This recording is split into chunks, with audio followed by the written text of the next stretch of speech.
Welcome to the final formal session of our conference on American religious history in honor of David Hall.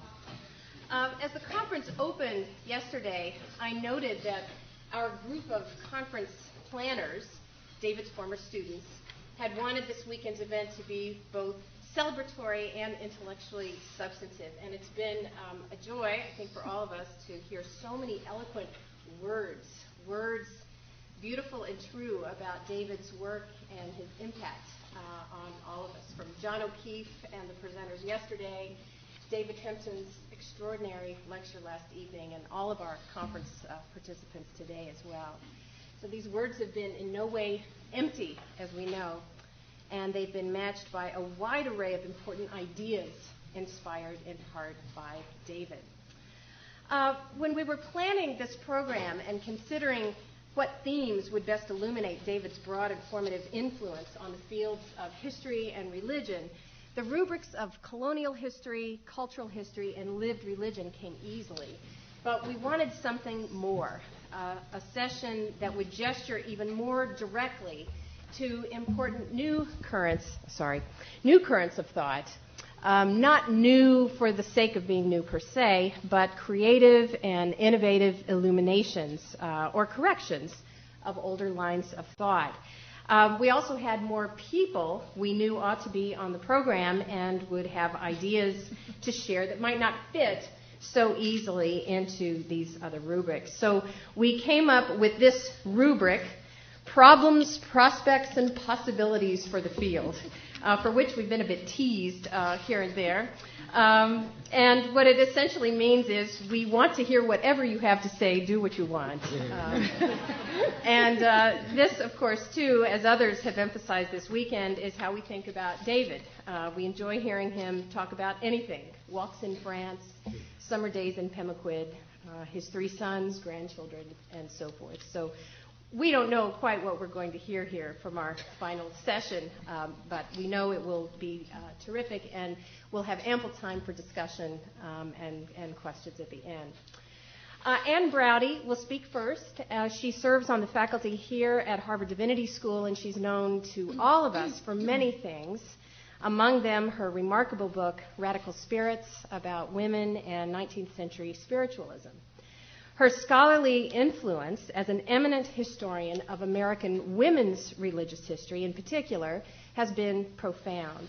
And indeed, she was one of my own formative teachers as well, and I know many others of you, she's been your teacher too. And since we're honoring mentorship this weekend in part, I think it's worth highlighting Ann's own role as a greatly beloved mentor to multiple generations of men and especially women through her teaching and her dedicated guidance of scholars in the Women's Studies in Religion program, of which she is director. Lori Mathley Kipp will come next, and she serves on the faculty in the Religious Studies Department at UNC, where she has also just begun a term as department chair. She's the author of several important works on religion in California, religion in the West, and she has played a vital role helping religious historians rethink the roots and the development of American religion by starting on the West Coast rather than the East. She has also published important work in African American religious history. She just has finished her book on this subject. And she is now working on a very exciting project on American Mormonism as well. And some of you may have seen the new introduction that recently came out to the Book of Mormon. She, too, has been a tremendously encouraging and rigorous mentor to many in this room and elsewhere.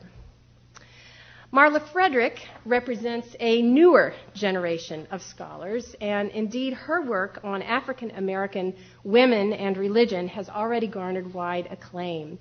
She is an outstanding anthropologist, educated at Duke with a fellowship year at Princeton, and she currently holds a dual appointment in African American Studies and the Study of Religion in Harvard Yard. Harvard will have to work hard to keep her, however, as scholars at many other institutions see well her great gifts and continued scholarly promise. And Marla is the author of Between Sundays, African American Women and Everyday Struggles of Faith. She is now working on a transnational study of religious media and its reception among Christians in Jamaica and the U.S. Finally, Lee Schmidt is professor of religion at Princeton University, where he is also department chair. His work began to become known during that special moment that was cited by Richard Fox this morning, the moment when lived religion came into being as a conceptual historical model. And indeed, Lee's work was formative for all of us who were David's doctoral students in those years and was central to the development of that rubric. His books, Holy Fairs, Consumer Rights, Hearing Things, have made him, and I can say this with no bias whatsoever, one of the major scholars in American religion. So we will hear more about the current work of each of these scholars in turn, and we'll end with plenty of time for larger questions and discussion. So Anne, we'll start with you.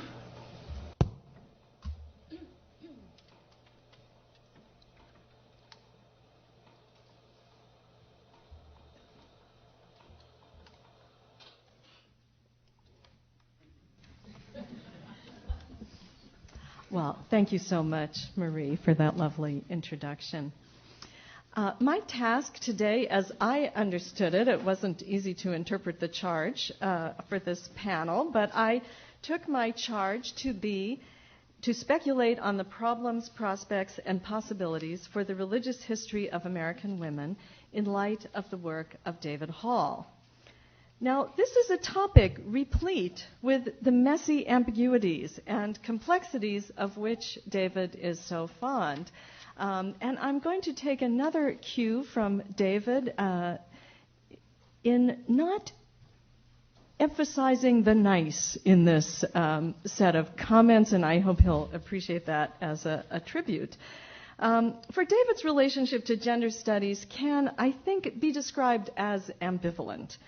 For while he has welcomed its attention to new sources, its insistence on attending to popular as well as elite voices, and its expansion of the range of experiences considered by religious historians, I don't think it would be an exaggeration to say that he has at times found at least aspects of the field troubling. Many of us who have been privileged to work and teach with David over the years have seen him more than once burst the bubble of enthusiasm surrounding a student who has discovered with excitement newly that women have a history, that they have been historical actors, that their efforts and experiences have contributed to religious developments and can be reconstructed from a variety of sources. How quickly we have seen David dispatch such efforts after applying his talents as a speed reader to their footnotes, dismissing them as mere projects of recovery. And now, after enjoying a front row seat to David's ambivalence about women's history for a decade, I have concluded that the source of this ambivalence may be located in the fact that David suffers from a constitutional allergy to fads. He simply cannot abide fads, fashions, or trendiness in any guise.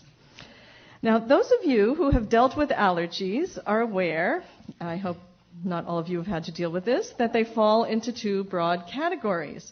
There are intolerances, in which the irritating substance elicits a local reaction at the site of contact, versus true allergies, in which the irritant stimulates a systemic response of the immune system, which can increase with repeated exposures, ultimately threatening the life of the organism it should have protected. Clearly, there is nothing overly dangerous in David's allergy to fads.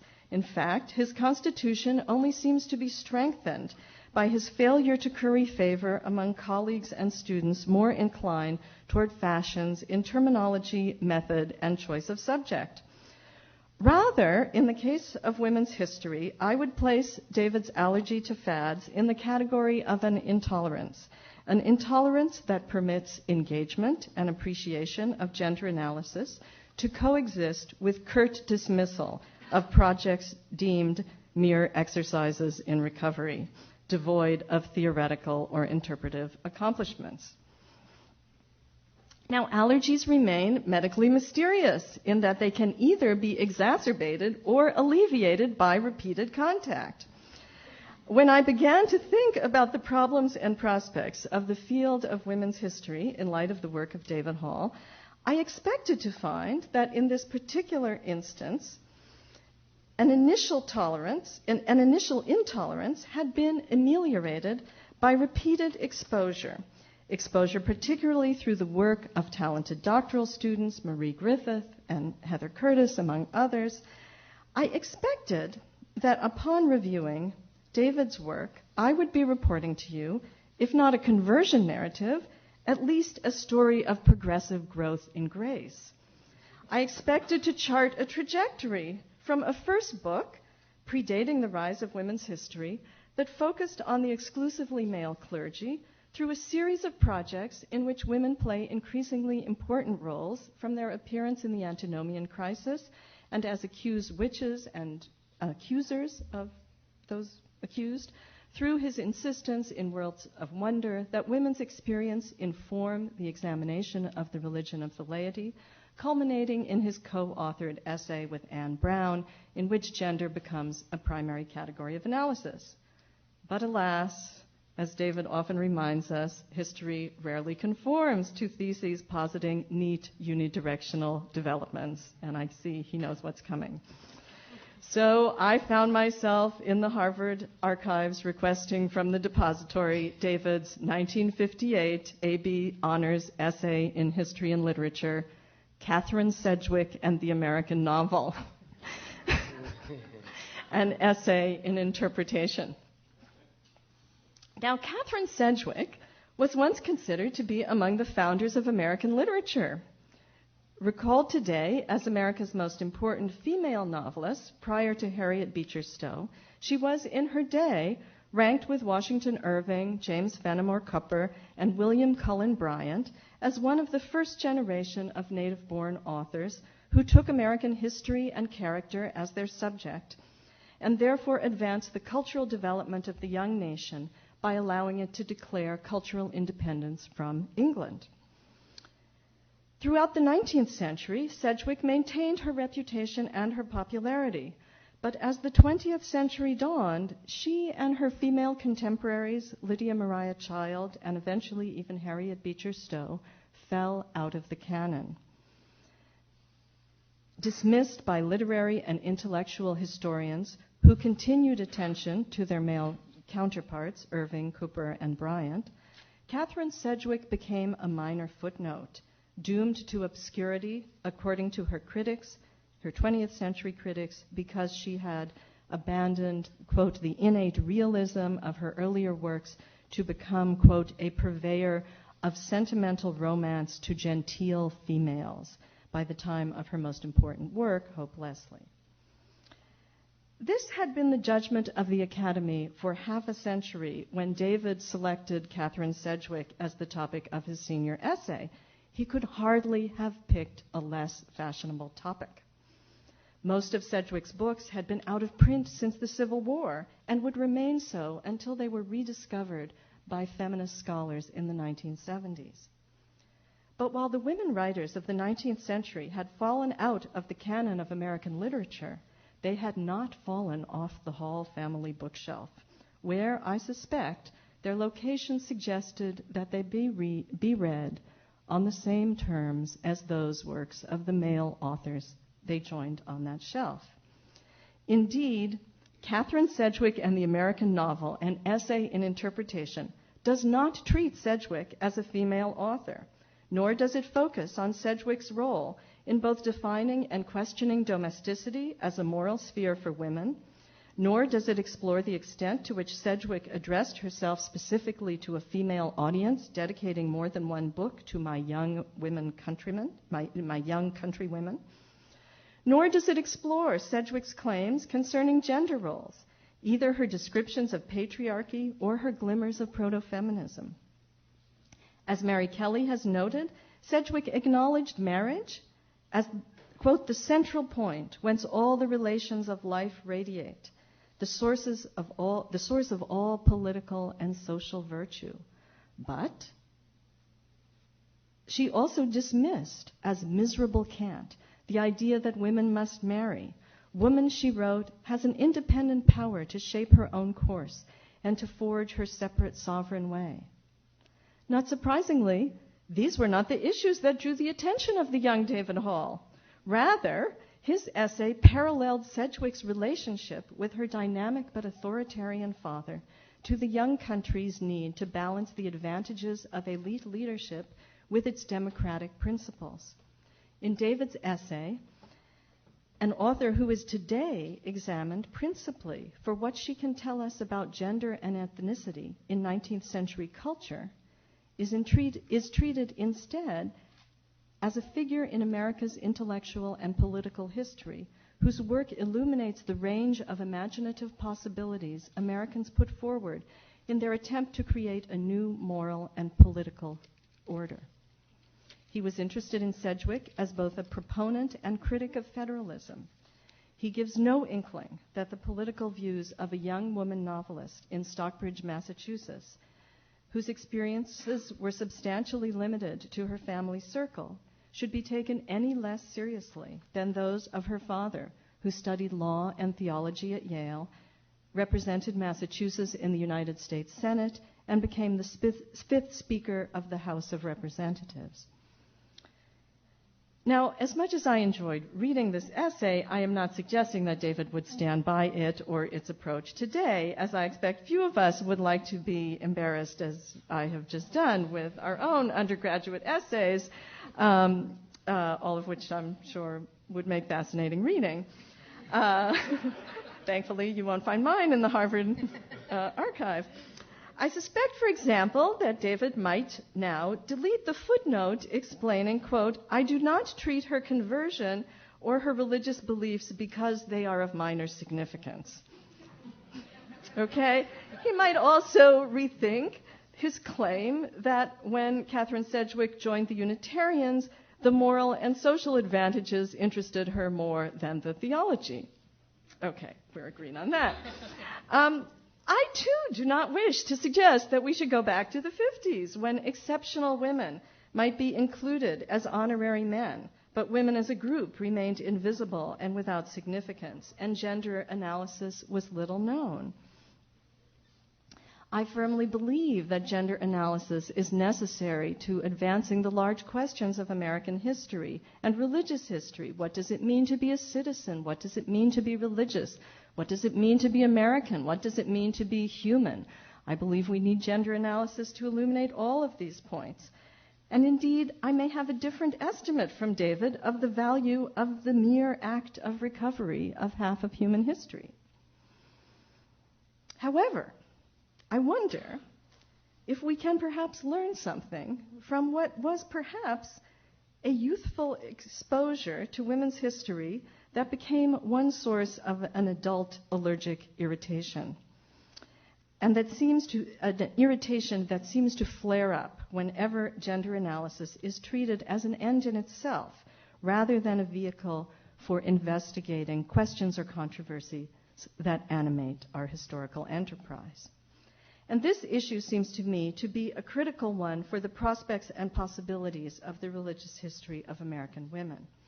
The field has blossomed during the last 30 years into a rich and diverse area of study, bringing methodological innovation through attention to women's devotional lives, their healing practices, their conversion experiences, their roles as religious innovators and dissidents,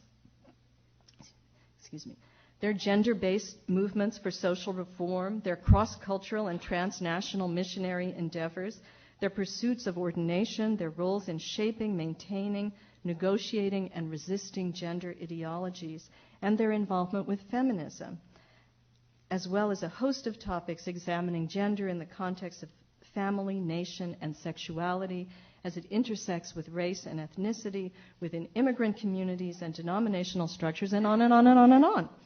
Yet, in spite of this flourishing of studies, women's past has yet to become an integral part of American religious history.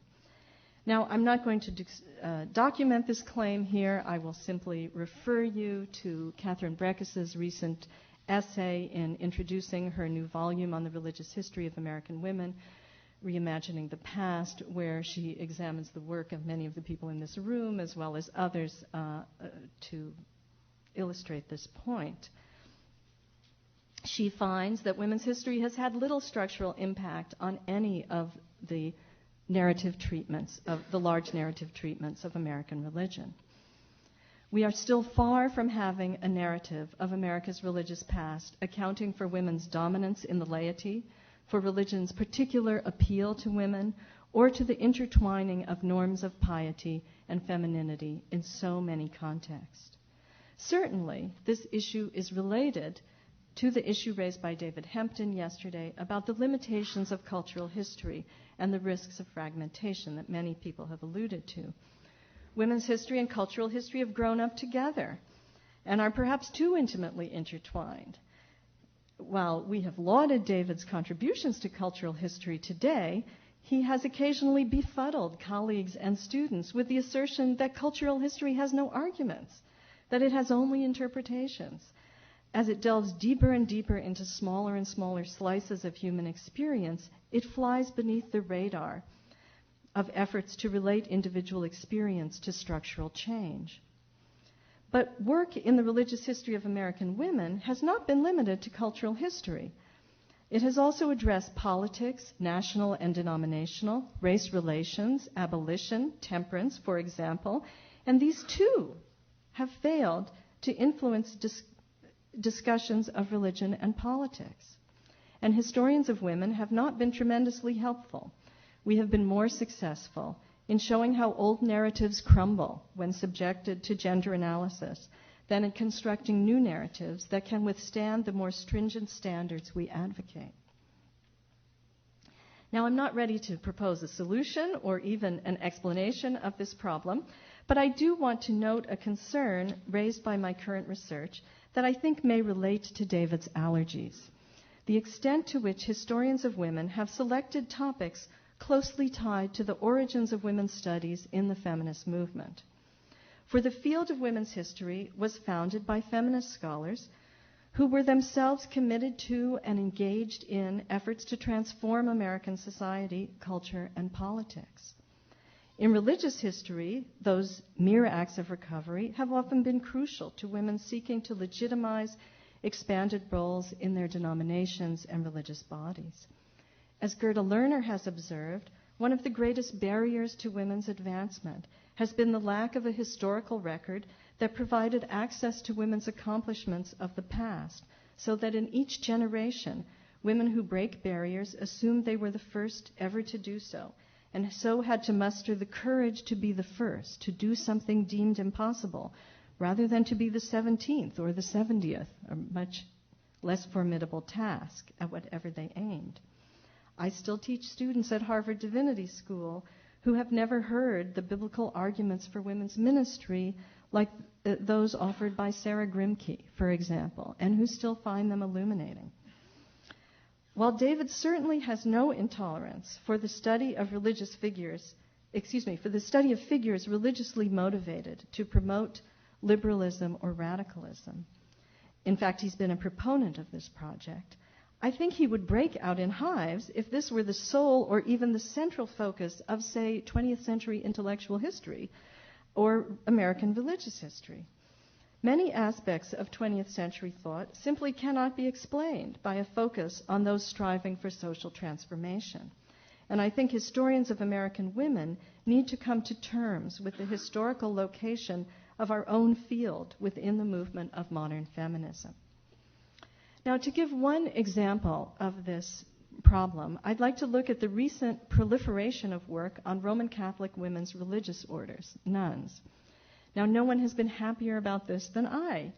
The new work is wonderful that has appeared over the last 2 to 3 years. I've been complaining for decades, it seems, about the dearth of scholarship on what is probably the largest group of women religious professionals in American's history, and the group that represents the most significant alternative to the country's dominant system of gender norms. Absolutely terrific studies have come out by first-rate scholars. You should read them all. They're great. But as enthusiastic as I am, I have found limits to how much these works can help me with my own current project, which explores religion and women's political engagement in the context of the polarization of American culture in the 1960s and 70s. This project started out with a focus primarily on religion and second-wave feminism. And on that topic, these new studies are extremely helpful. The new books on nuns focus on nuns and the pursuit of racial justice, nuns and feminism, nuns and environmentalism, nuns and the religious reforms of Vatican II. Great. But when I expanded my project to look at religion and women's activism across the political spectrum, I found much less assistance in the new literature. When I wanted to understand, for example, the Sisters of the Sacred Heart, who educated Phyllis Schlafly at the Academy of the Sacred Heart in St. Louis, the field of women's history offered me little help. It did not help me understand why Schlafly's mother, a librarian who could not afford the school's fees, spent her day off during the Depression cataloging the Academy's library to pay her daughter's tuition, or give me insight into the impact of the Academy's emphasis on discipline, Christian doctrine, and classical education to Schlafly's later career fighting communism, internationalism, and the Equal Rights Amendment. Schlafly's biographer, David Critchlow, wants to locate Schlafly in an Anglo-American conservative tradition stretching straight back to the federalism that challenged Catherine Sedgwick. He sees the Catholic Schlafly perpetuating the view that democracy depends upon a virtuous citizenry nurtured by women's moral influence in the family. Historians of the religion of American women are not yet able to help me connect these dots. They cannot yet help me explain whether the genealogy descending, for example, from the Women's Christian Temperance Union, a very well-treated topic in American history, whether the line from that group should point us to United Methodist women in today's world, as many United Methodist women would claim, and to their avowed internationalism, or whether, as Schlafly claims, it should point directly to the Eagle Forum as the true continuers of the legacy of the 19th century gender-based temperance movement. Intellectual historians have been no more helpful. They can help, for example, with questions of the connection between Catholicism and anti-communism, but they have been provided absolutely no assistance in looking at the gender-based movements that Schlafly participated in the 50s and 60s, in the 50s particularly, leading up to the path that she ultimately took.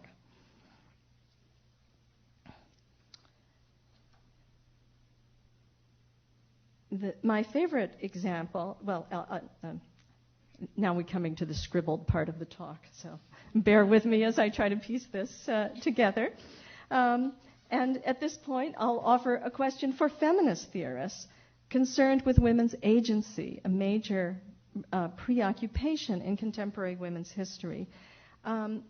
These theorists completely fail to account for the extraordinary networks of women through which Schlafly became a political force. The Daughters of the American Revolution, the Women's Auxiliary of the American Legion, and my favorite example of agency, her agency in politics, if I can find it here, Vigilant Women for the Bricker Amendment, a 1950s anti-internationalist organization, all about agency, reflecting her fear of the United Nations and the internationalism of Eastern elites.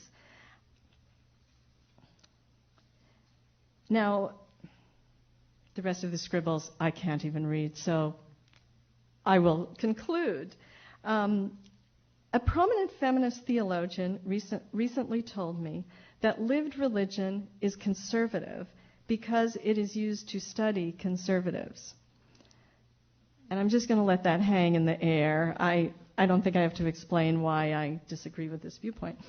But I have to deal with it. It is certainly true that scholars have used lived religion to study conservatives.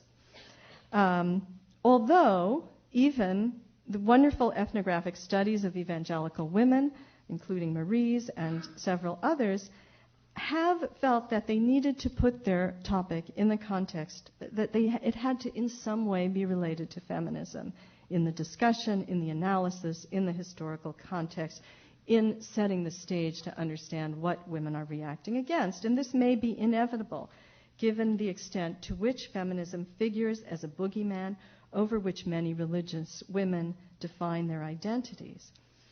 But should this be the case for studies of religious women of the past?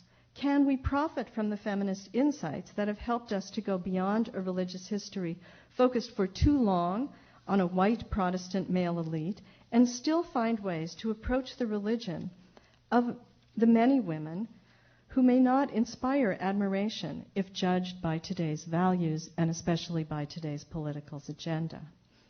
I hope that we can, and we will, and I hope this will help us to inform and affect larger narratives, and I hope it will help David get over his allergies. Thank you.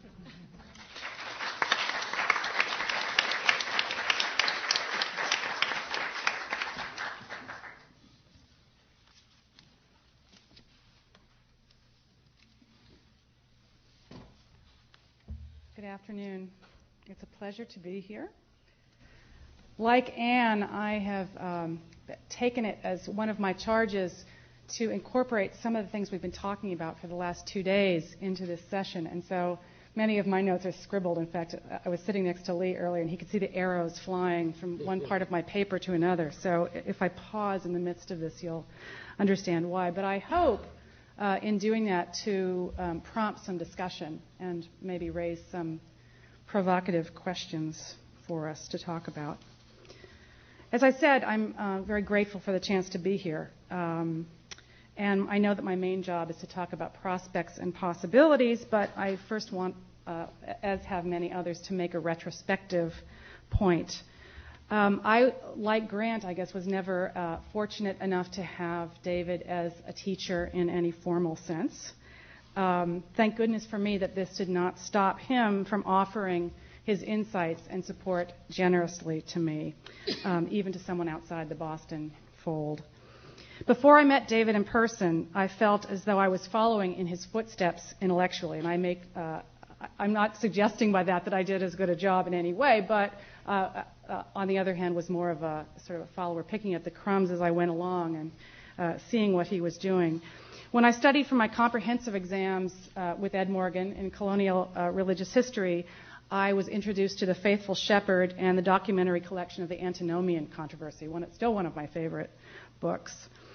I then went on to train in popular religion, not with David, but with John Butler at Yale, who was also very interested back in the 80s in popular religion. And in the process of studying European and American approaches to popular religion, tried to find ways to shape my own work, which at that point was on evangelicals in Gold Rush, California. And what I discovered through the influence of studies of popular religion was that I was much more fascinated by the miners in California during the gold rush than by the ministers. The ministers were interesting in some ways, but the miners were absolutely fascinating precisely because of the ways in which the study of popular religion had allowed me to see things that they were doing in different ways and had forced me to question sort of certainly the minister's judgment that they were not religious people. And the problem, of course, was that at that point David had yet to write Worlds of Wonder, so I didn't have sort of a model for how to talk about those things at the time, and struggled for myself with how to talk about religion around the edges and in the corners and on the borders. So I did the best I could, but again, once he came out with Worlds of Wonder, I was astounded that someone could do such a good job with this.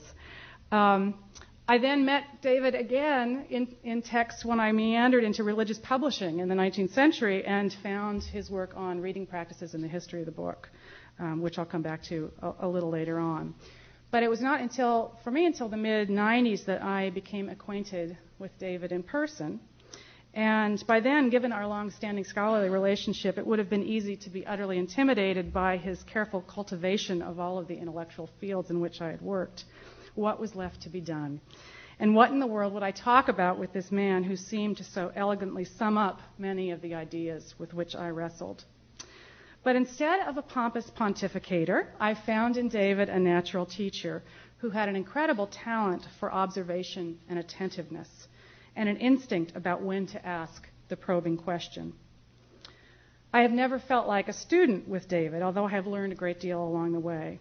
Instead, he has always presented himself, as I'm sure many of you have found, as a fellow intellectual traveler, exploring together with those around him.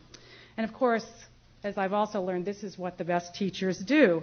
They make you feel as though they are just pulling out of you what is already inside. And they make you feel smarter just talking to them sometimes. So thank you, David. Whether you pulled it out of me or pushed me forward, I'm grateful for your steady companionship and the prodding. Now on to prospects and possibilities. As I see it, our job in this session is to discuss the future of the field from our own little corners, with an eye to the role that David's scholarship has played in fostering these discussions. Now, unlike Anne, I don't have, as you were talking, Anne, I was trying to figure out what is my corner of the field, how would I describe myself, and because I was trained in a history department, I think of myself as a 19th century cultural historian, but I have worked in religious studies now for the last 20 years. So I'm going to talk more about the specific aspects of my work and the influence I think that much of David's work has had upon that. And then try to pull that into the things try to raise up the things that we've been talking about this weekend. Much of what I was planning to say has already been said more eloquently by others, so I'm cutting out some pieces of that. But let me first just observe that the interdisciplinary reach of so much of the work we have heard about, drawing as it does on intellectual and cultural history, anthropology, literary studies, performance studies, is remarkable to me. What strikes me is not simply that David's work has influenced his students to pull in different methods and theories and put them to the service of history, but that in turn his work and those of his students has filtered back out well beyond the bounds of American religious history. And Michael suggested this earlier when he was talking about the hits on Google where you could find lived religion all over the map. We see evidence of this most apparently in Hall-inspired linguistic turns. Lived religion has moved beyond American studies to other fields of history and religious studies and well beyond those. Negotiations and contestations, ambivalences, multivalencies, while not invented by David, have certainly gained popularity through his masterful presentations. And literary studies has now become obsessed, as David just told me yesterday, obsessed with insights gleaned from work on the history of the book, including, as he mentioned, the now ubiquitous phrase, the materiality of the text. So I'm not in English departments often enough to hear that myself, but apparently they know what they're talking about. Whatever the future of American religious history holds, then, it will be an interdisciplinary world that will continue to benefit from the kind of cross-fertilization enabled by work like David's that is so theoretically rich, methodologically sophisticated, and widely accessible, enabling scholars to see new things in old places or to look in new locations for some of the same patterns or themes seen elsewhere. Even more significantly, David's work has helped scholars to begin sculpting what I'm, in groping for a way to describe this, would call a new zone of religious experience. Now, I use the term religious experience advisedly because I think that the sea changes brought about by newer work in lived religion are changing the way that we think about religious experience as surely as did William James's work a century ago. In The Varieties of Religious Experience, James set out on the descriptive task of charting the impressions, physical sensations, and thoughts of religious people. He took as his primary texts those writers and actors, many of them religious virtuosi, who claimed something that he called religious experience. And he broke down their narratives into categories and types. The task of lived religion is related but somewhat different, and it's changed over the last few decades in significant ways. Like James's varieties, it has taken self-description as a primary focus. But because of its grounding in social history since the 1960s, it has incorporated attentiveness to power relations, social location, and institutions.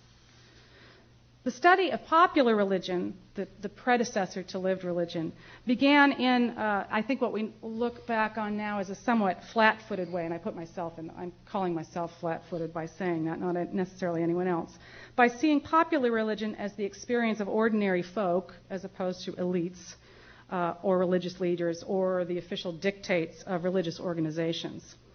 This bifurcation was a necessary way, I think, to draw attention and to wrestle religion away from the sites where it had previously been thought to have gone on.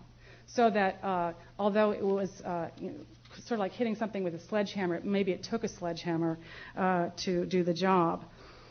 This seems to me perfectly in line with James's move toward defining religious experience as something done by individuals in private spaces. Again, it's a way of wresting religion from a certain notion of the public sphere. The difference is that popular religion was always conducted in conversations with those religious others. And the relationship between the popular and the unpopular, again, we have trouble getting into what the opposite of popular religion really is. The elite, it's always a problem of what to call this other thing that popular religion is not. But this relationship and the differentials of power and authority were at the center stage of popular religion.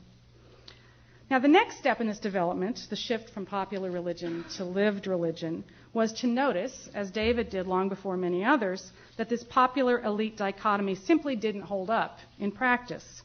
Elites, too, lived their religion. Religious leaders veered away from the official precepts of organizational discipline.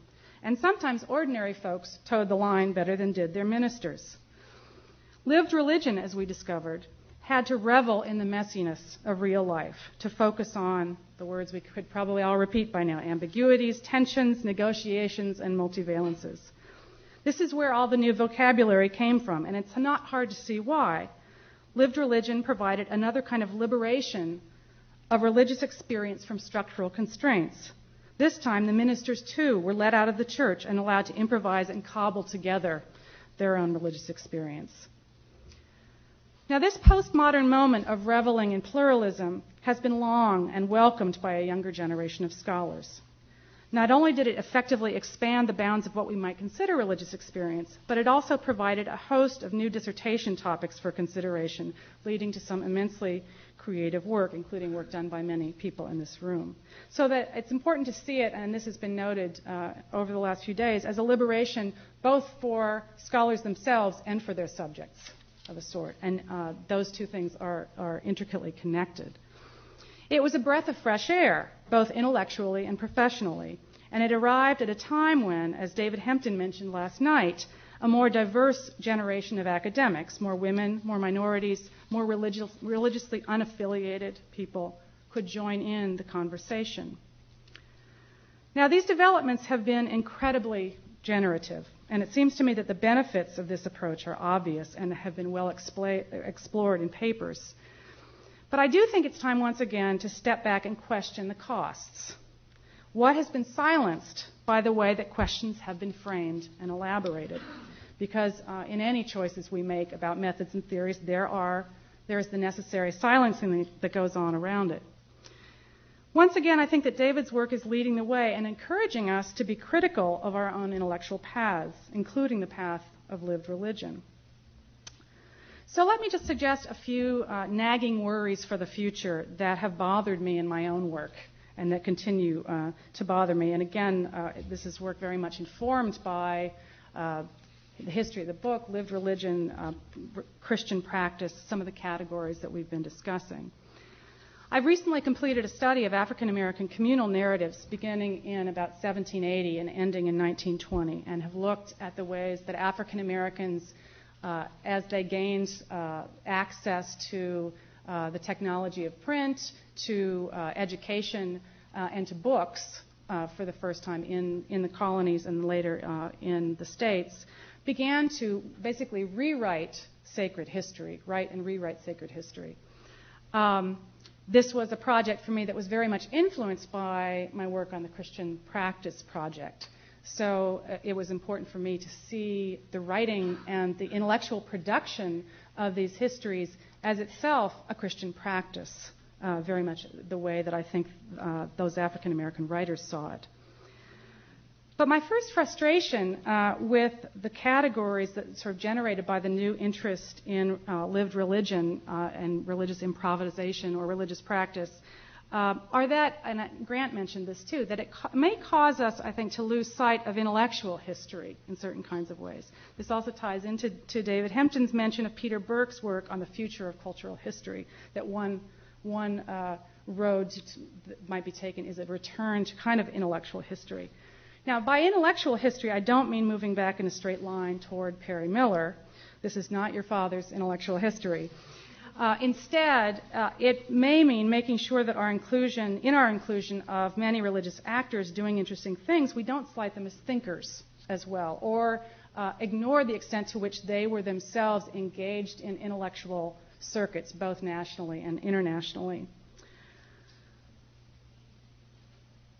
I have in mind here the intellectual work, as I've said, of African American Protestants in 19th century America. And as I looked through the literature on African American religion, it's striking to me how much of it, especially that generated, I think, by the focus on lived religion, has turned our attention back to African Americans as religious actors, but has really turned it back to focus on issues of experience, the category of experience. Not so much theology, intellectual history. Those who study African American intellectual history tend to look at politics and leave religion out on the other end. But American religious history, African American religious history, has not really explored texts and theology among African Americans. So I've been struck by that sort of omission, or that not a purposeful silencing of a voice, I'd say, but because of the way that we frame discussion of religious experience, that has been one of the consequences of that movement. Now, I agree that the best studies of practice can hold ideas and behavior in tension, as Heather talked about this morning. But I would hazard to guess that in the plethora of new studies of Native Americans, African Americans, and other minorities, intellectual production has not been one of the most studied of issues. So part of this is just a question about that, first of all, why that's the case, and a call perhaps to try to re-inject intellectual history into this discussion. Second, I'm also worried about the undervaluing of issues of authority, discipline, and structure, as David mentioned this morning.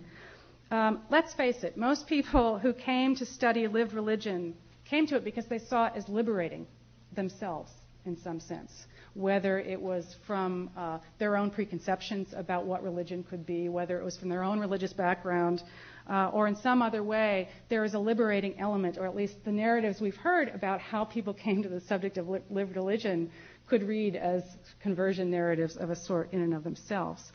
That's fine, but I think that part of what it's done, it's premised on the notion that authority is antithetical to liberation. But this is not always the case. And it leads to, I think, a larger problem, which is sort of the sticky issue of binary oppositions. Binary oppositions, as we've talked about them over the last 2 days, have become a staple of our narratives about lived religion. Coercion and liberation, authority and freedom. And of course, there are eloquent and sophisticated words we use to try to keep those things together. No one more so than David is eloquent in the way he can talk about fusing or somehow keeping authority and or agency in some kind of creative tension.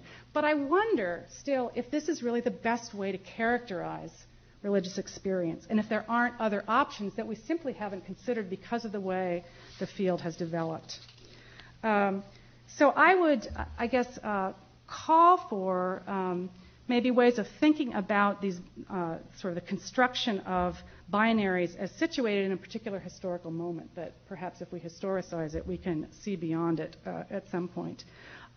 Those binaries, of course, have been shaped by particular models of what constitutes the human, the social, and theories of society that we haven't even begun to discuss, really. They were certainly there at the beginnings, I think, of the process of talking about social history and cultural history, but they've fallen out and are sort of presumed to be the way we see the world. We see the world as authority and agency, or sort of these large oppositions. The reason this has struck me so much is that in African American narratives, I find these categories simply not to fit very well. So in one of the chapters of my book, I look at African Americans writing their own denominational histories.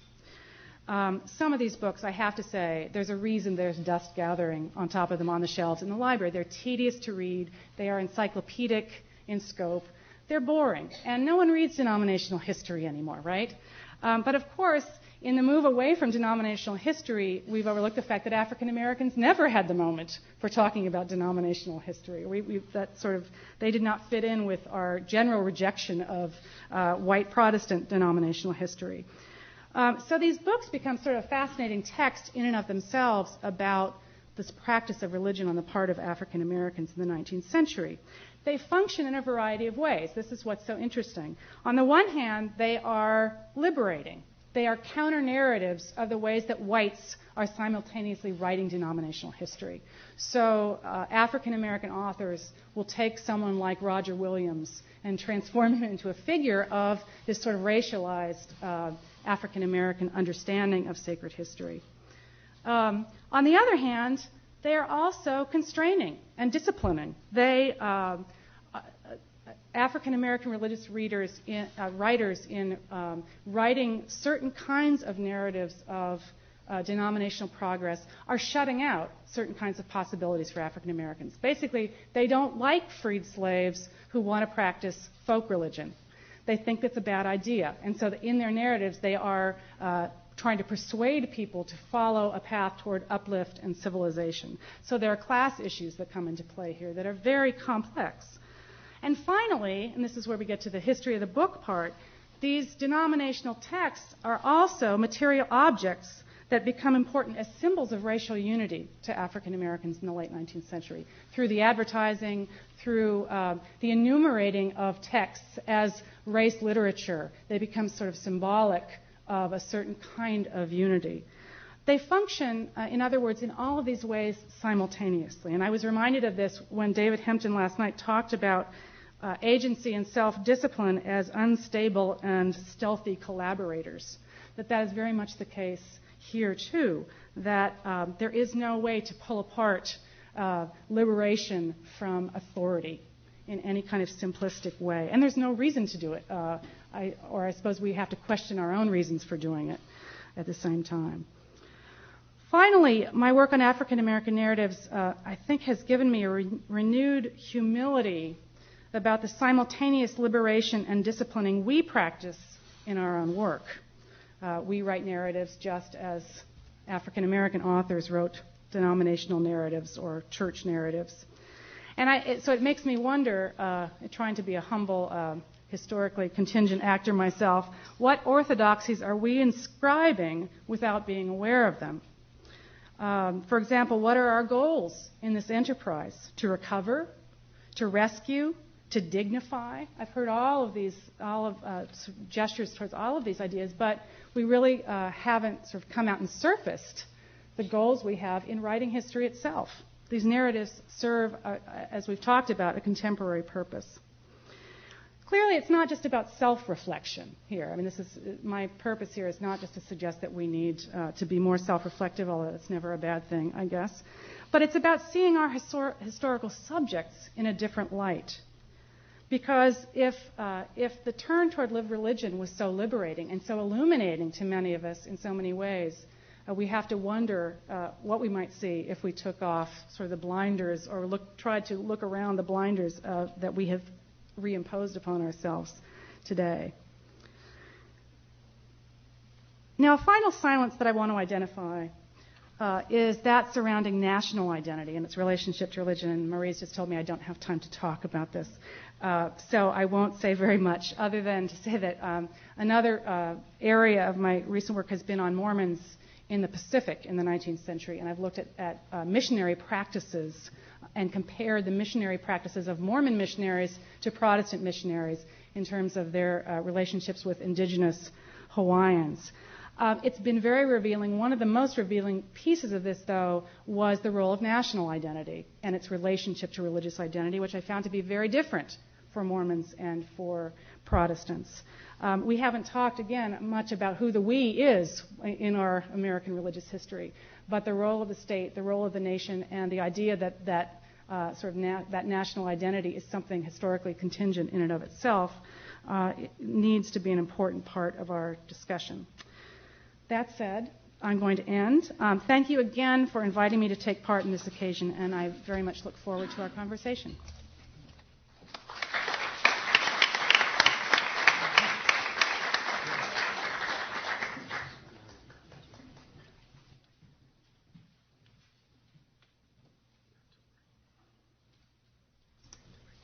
Good afternoon.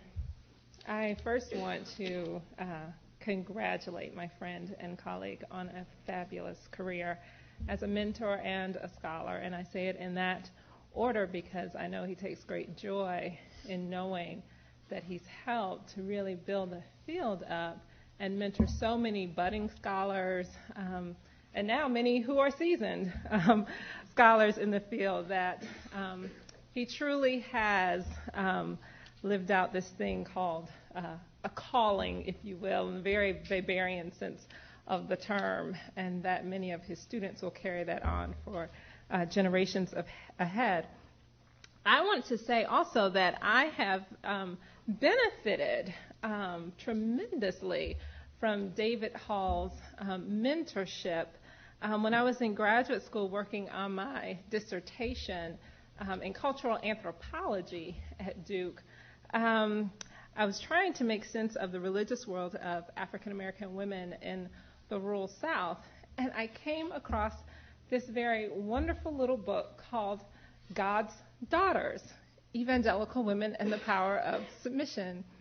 And when I read it, I thought, how is this author in my head? How is she knowing my thoughts, even about my own field? Her work for me validated many of the concerns that I had about the ways in which anthropologists seem to write about religious experience. While I appreciated the complexity with which anthropologists painted people's lives, I was concerned about the social scientific reduction of religious faith into seemingly reasoned categories of experience, often based slightly rigidly in questions of political economy. In other words, Marie's work seemed to validate the religious experience of the women she studied on their own terms in a way that allowed them to remain wonderfully human. Reading Marie's work allowed me then to backtrack into a deep appreciation of David Hall's work.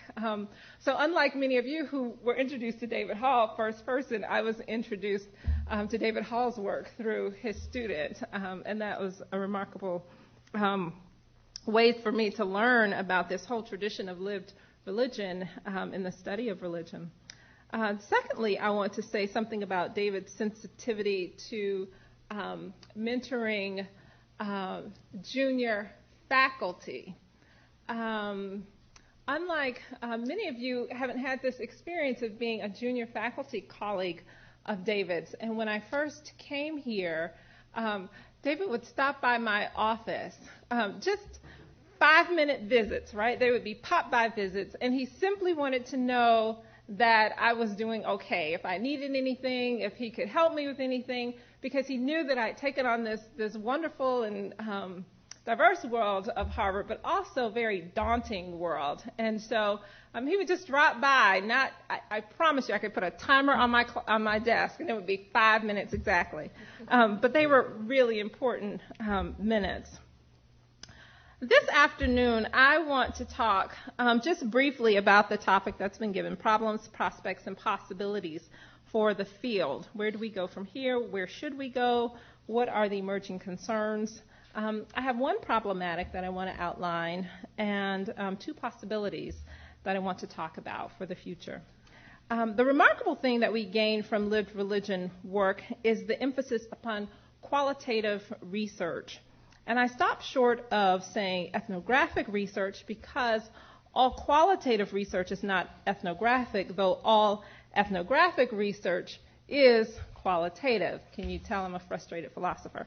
Anyhow, one of the greatest potential problems that I see in the study of American religion is the loss of traditional types of ethnography. In other words, as religion scholars and sociologists move towards greater qualitative analysis in the study of religion, it's important that we maintain a deep appreciation of a type of Geertzian ethnography, because I believe there is insight in understanding the difference between, if you will, a wink and a blink.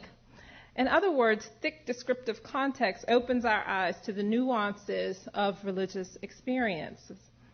It's the complexities of religious life that David Hall wants us to grapple with, and this rich, multi-layered, contradictory life, for those of us studying contemporary religious history, is found woven into the fabric of detailed ethnography.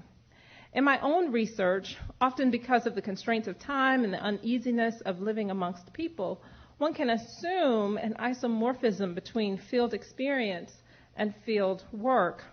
In other words, gathering a few interviews can be confused or conflated with the laborious task of living with and among a community of people with whom we eventually gather interviews as merely one component of our field work. Extended time as a participant observer and the relationships that one establishes in that context are critical second components. The beauty of field research is the organic unfolding of human contradiction and complexity, the ways in which daily life offers a rich canvas of experiences from which to interpret religious meaning. Ethnography, as we've learned from the works in the tradition of lived religion, helps us ask, how is religion changing? What are the dynamics of that change? How do we account for the reinterpretation of rituals, doctrines, orthodoxies in everyday context? What is it about how people live that informs their reading and rereading of religious practice? What do they take away as religious in the first place? Secondly, and most excitedly, I want to talk a bit about the possibilities for the field. Marie said from the beginning, we don't know what you guys are going to talk about. And so in this section, I thought it may be best answered, the possibilities, by what might be considered by some a rather provocative question. And that is, what do David Hall and the Reverend Jeremiah Wright have in common? One is charismatic, firebrand of a preacher from Chicago. The other, a more subdued, seemingly introverted New England professor of religion. And the answer, in my opinion, is first, that both are exceptionally well read. Secondly, both are willing to read against the text, astutely critical of the taken for granted notions of how things are and how they should be. Reading against the grain of Puritan religious history, Hall has opened up new ways to think about American religious history. And certainly we can all concur from the clips that we've seen so easily plastered all over the internet and on our own television sets that Reverend Wright is not one for presumptive boundaries of discourse. Thirdly, and possibly even more important for my point here, I would argue that both hold a deep and abiding appreciation for the cultural context in which religion is lived. For all the ways in which Jeremiah Wright has been caricatured, one of the things that mainstream media has missed about the significant American religious figure is the fact that his religious experience is deeply situated within not only the cultural context of Black America, but in the specific context of inner city Chicago.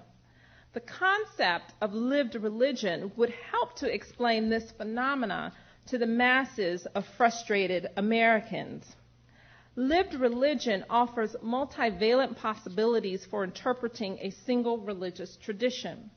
Christianity, as understood through doctrines and theologies, becomes interpreted based upon the myriad ways in which cultural context informs religious practice.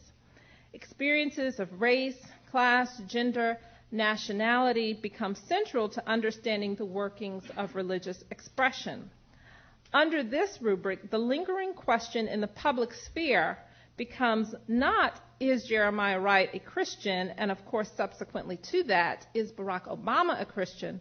But rather, why have we been looking through such narrow lenses when we have come to understand the history of American Christianity?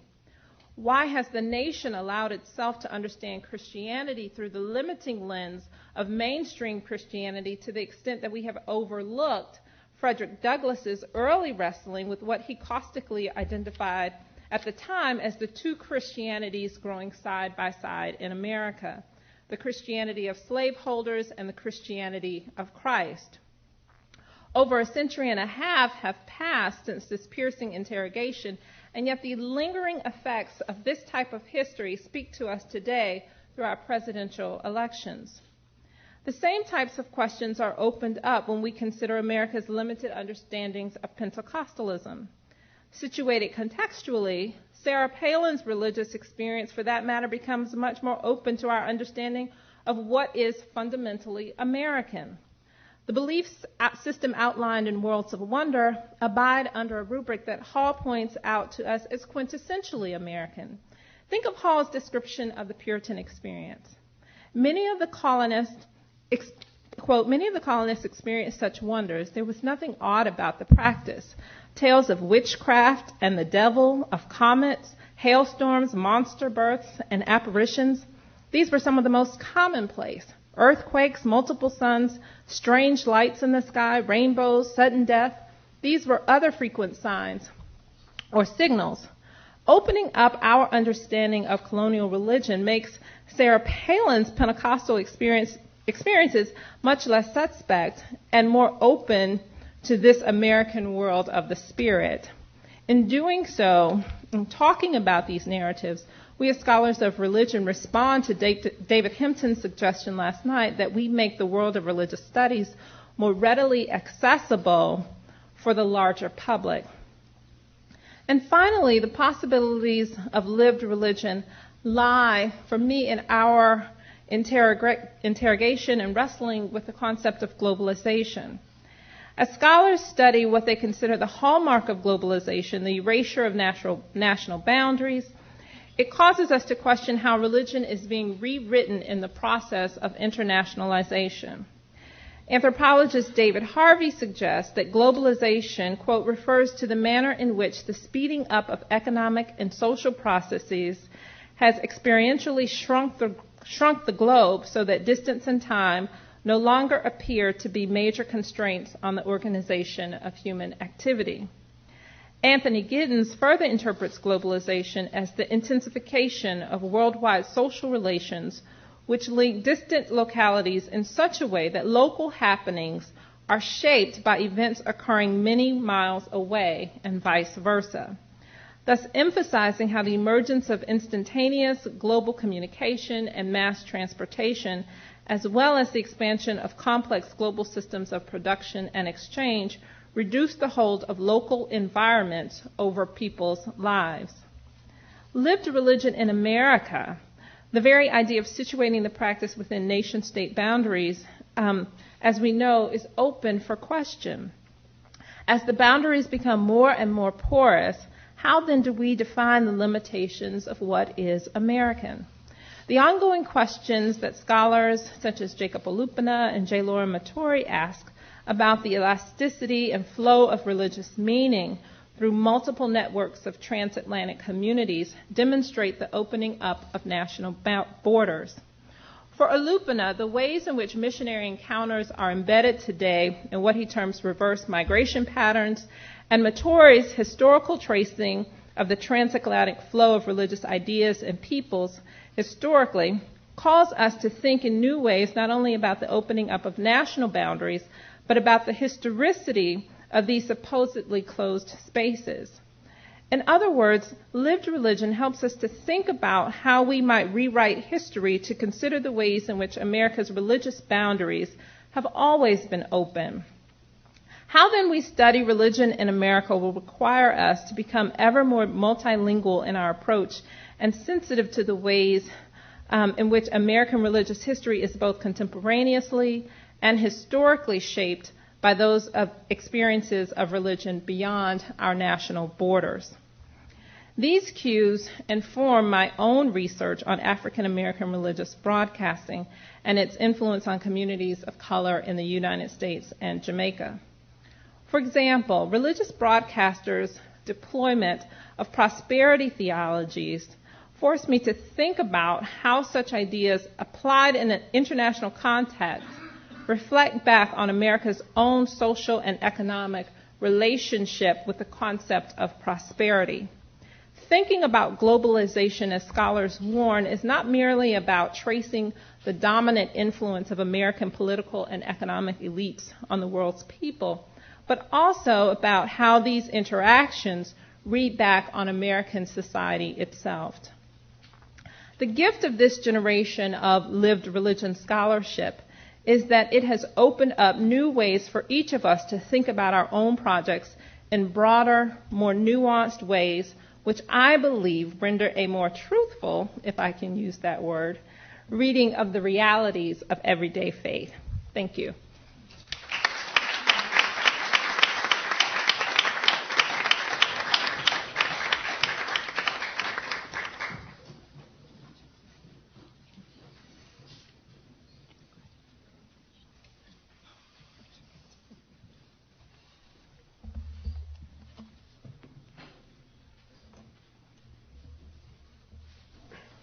As I was preparing for this conference in celebration of David Hall's distinguished scholarly career, I had a scary flashback of the first time I saw Worlds of Wonder, Days of Judgment.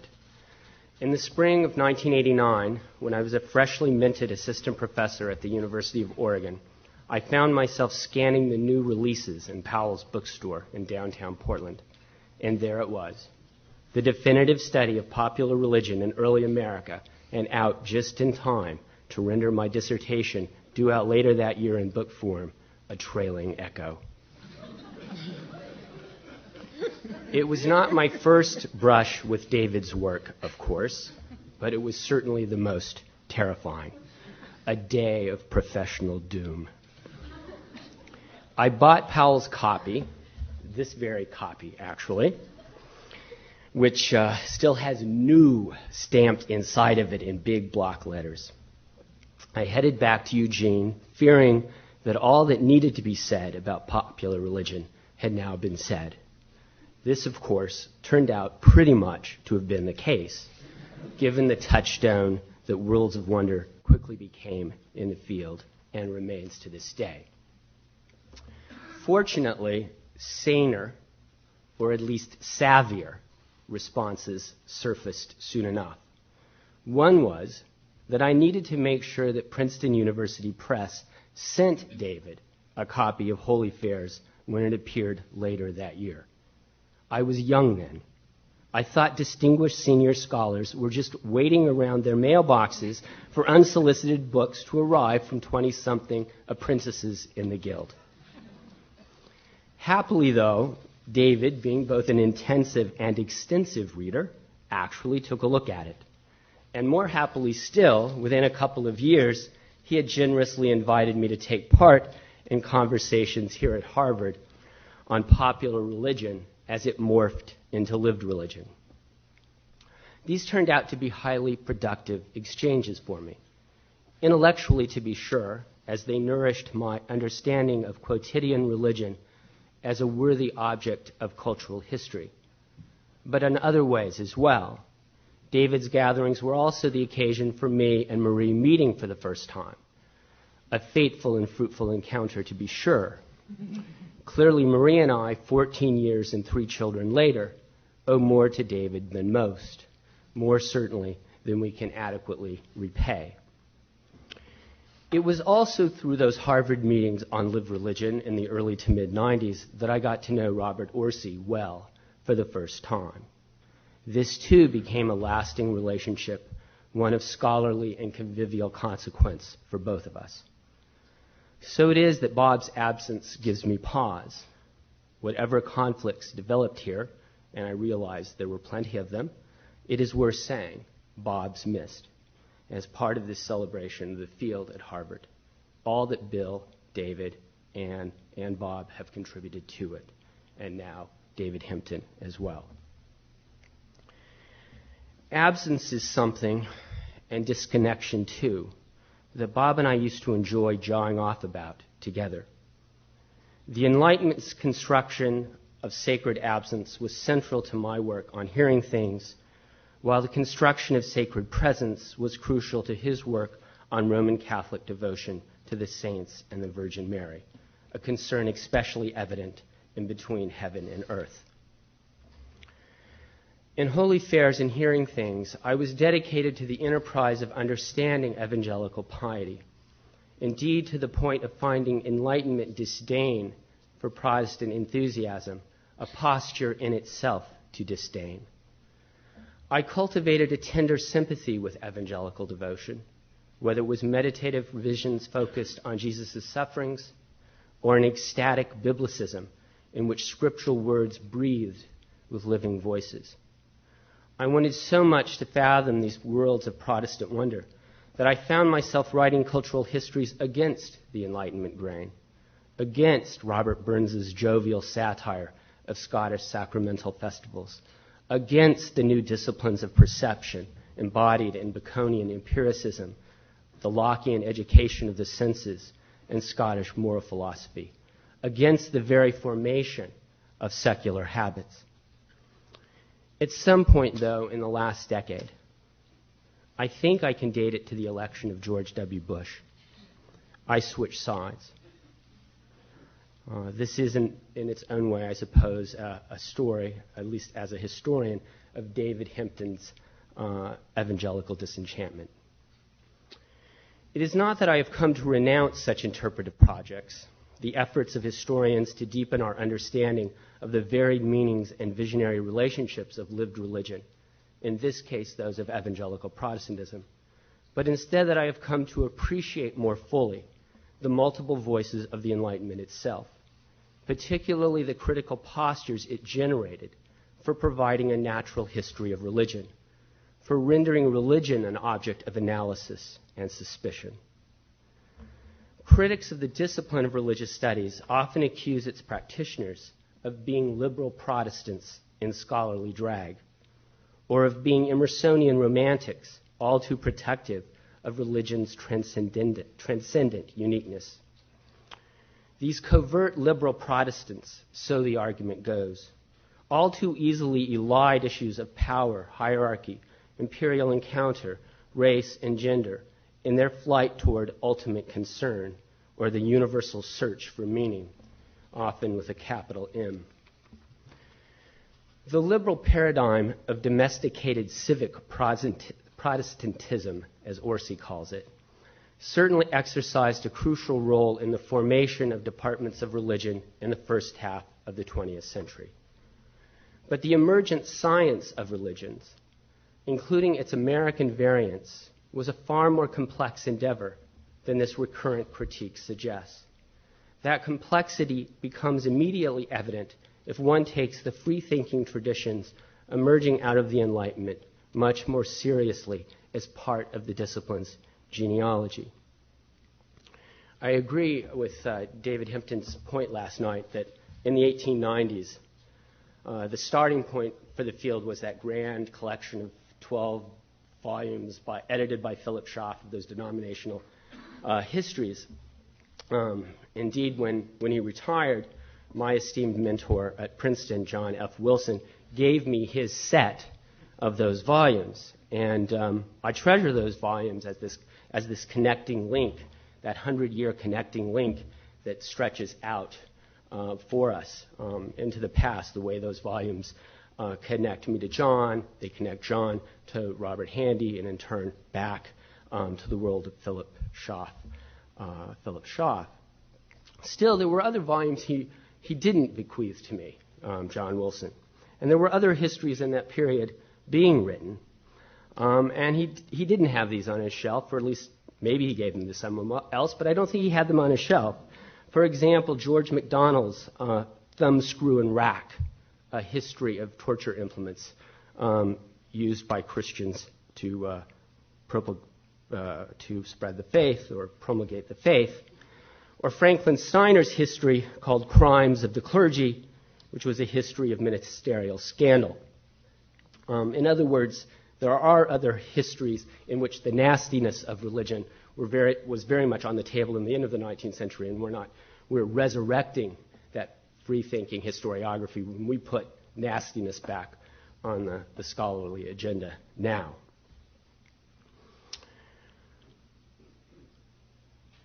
So what is it I admire about the free-thinking tradition? What is it I want to take a bit more seriously? The combination of playful curiosity and deadly seriousness, observation and incredulity in the knowledge-making of the enlightened, those who were able to sustain a posture of deliberate doubt toward all religion, invites renewed attention, even perhaps sympathy and affection. As John Adams, who in retirement pursued a grand comparative project on religious mythologies, wrote to Jefferson, "These things are to me, at present, the marbles and ninepins of old age." The critics have a point about how liberal forms of fellow feeling have operated as a protective shield. The discipline has lacked a feel for satire, humor, and flippancy. But it is not that those postures are absent from the discipline's history, but rather occluded. I would like to rewrite the history of the study of religion as a history of free thinking, not as a way to abolish liberal sympathies or romantic absorptions, but to add some bite to those dispositions. I would rewrite it with some of the absurdist comedy of Ambrose Bierce, Helen Gardner, Mark Twain, or Mencken, or maybe even Chris White's Howard Higgins, who apparently was so hilarious in his staging of his lectures on spiritualism. Sometimes religion is, to borrow the title from Bill Maher's new movie, religious. And often enough, as Grant suggested, and this is to be fair here, it is religious folks themselves who know that humor best. Even if we find such acerbic observation unbecoming to the seriousness of our work and our subject matter, we can at least begin recovering some of the skeptical voices who have not been afraid to laugh. Those who have imagined critical inquiry not as requiring detachment, but generating amusement, not as experiment, but play. This kind of laughter is in itself deadly serious business, of course, as the ongoing controversy over the infamous Danish cartoons suggest. Religion departments are hardly alone in finding it necessary to keep a safe distance from religious satire. But in doing so, they effectively allow lingering constructs of blasphemy and obscenity in legal and cultural forms to operate without the intellectual grilling or roasting that such free-thinking perspectives pose. If we cannot allow for that kind of wry observation and deliberate doubt within the field, if we only cultivate an interpretive tradition of understanding or verstehen that renders all religion in the end perfectly sensible, then we simply hand over the discourse of religious criticism to other fields, evolutionary biology, neuroscience, post-colonial theory, and commercial entertainment of the talk show atheism variety. In Between Heaven and Earth, Orthsey has called for a scholarship founded on a posture of disciplined attentiveness, especially to difference. It is chastening and liberating, he writes, to stand in an attitude of disciplined openness and attentiveness before a religious practice or idea of another era or culture on which we do not impose our wishes, dreams, or anxieties. Elsewhere, he calls this posture the suspension of the ethical in religious studies. And perhaps he means it for journalistic interpretations of snake-handling Pentecostals. But he surely doesn't inhabit a suspensive space when it comes to Catholic devotion to the saints. No one who uncorks the anger, loss, sorrow, sacrifice, cruelty, and fortitude of immigrant family life the way he does in his essay on St. Gemma and his grandmother Julia is practicing a suspensive art. Nor is that suspension evident in his relationship to the discipline's forebears, the way he attends to the ancestors. And yet it is perhaps no wonder that such interpretive discipline in relation to the discipline's history proves especially elusive for us. Think of all the emotions that come into play within the university almost as much as within the family. Feelings of complicity, rivalry, debt, disrespect, irrelevance, hostility, embarrassment, appreciation, and neglect. And think of all the relationships at stake, mentors to students, Protestant to Catholic, Christian to Jewish, amateur to professional, secular to religious, theology to religious studies, the humanities to the sciences. Is it any wonder, then, that when it comes to studying our own ancestors, we seem anything but emotionally and ethically suspended? What I would like to see is a fuller, more mottled, and less predictable picture of the creation of religion as an object of study. This would not be another history of latent Protestant theological assumptions or another institutional history of divinity schools and religious studies programs. It would be a story of Freemasons becoming ritual theorists, suffragists becoming biblical critics, military officers becoming Smithsonian ethnographers, global traders turning into museum collectors, the sons of rabbis choosing the professoriate over rabbinic study, scholars becoming seekers and seekers becoming scholars, psychical researchers turning into psychologists of religion, and free thinkers like D.M. Bennett taking on the gods and Anthony Comstock from a prison cell. In The Meaning and End of Religion, Wilfred Cantwell Smith speculated that the Western objectification of religion was of piece with wider processes of secularization and disenchantment, that religion so constituted was at odds with a vital and living faith. Perhaps. We could certainly tell many stories to that effect. Yet the study of religion is also a domain of lived religion. And until we have histories that tell the story of the interplay between the two, our sense of our own history as scholars of religion will remain skeletal rather than haunting. Beyond wanting to understand more fully the varied purposes and postures of what we do when we study religion, what it is we scholars of religion have done in the past and what we might do from here, I have no grand agenda for returning narrative coherence to the field of American religious history. On the contrary, I continue to favor the centrifugal to the centripetal forces at work in our particular corner of religious history. My current project, for example, is on Ida C. Craddock, a spiritualist visionary, a sex reformer, a free-thinking secularist, a Unitarian who invented her own church of yoga in Chicago in 1899, a free speech advocate, a Comstock victim, a brainy scholar who was overtly denied a place at the academic table. She was the first woman admitted to the University of Pennsylvania's undergraduate program by examination of the faculty, only to be turned down by a special resolution of the Board of Trustees, reaffirming the bar against women. She was, as one of her contemporaries remarked, very clever but queer. She was one of Walt Whitman's bold swimmers, an original non-subordinated soul.